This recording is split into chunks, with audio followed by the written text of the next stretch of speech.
subtract. The second T. Today, for me, simple math makes sense. Understanding number one, that not all calories are created equal. And number two, all exercises do not produce equal results. So perhaps when you look at yourself in the mirror and then you don't like what you see. I recall that. At 48 years of age, I didn't like what I saw when I looked at myself.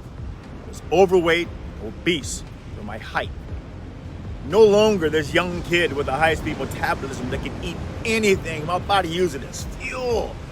My life was different. I had a son, I had responsibilities, money was tight. On top of that, I didn't have time to eat healthy. I knew I needed to eat, but didn't have time to eat healthy. Who knows what that's like? I'm sure you do, because you're here. So I had to go to school on my body. I had decided it was time to take a long, hard look into what I was eating. Boy, was I in for a surprise.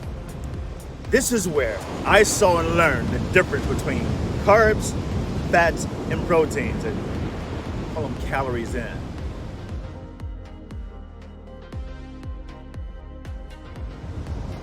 I learned that everything I ate did not support the lean body that I desired or that I dreamed of. So I began a process of elimination. I began to cut away the foods that did not work and replace them with foods that did. Not only did I learn to eat foods that I liked and supported my goals, but I also learned what my daily calorie intake of carbohydrates, fats, and proteins were. I learned how my body responded to activity. Calories out.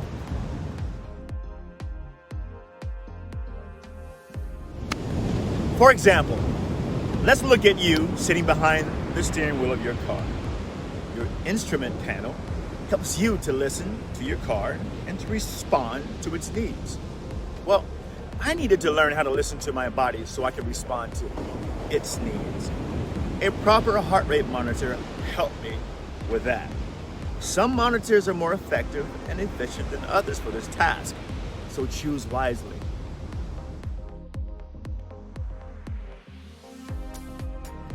So, if you really would like to create change that lasts a lifetime, get ready to go back to school for your spirit, your mind, and your body. Keys for transformation.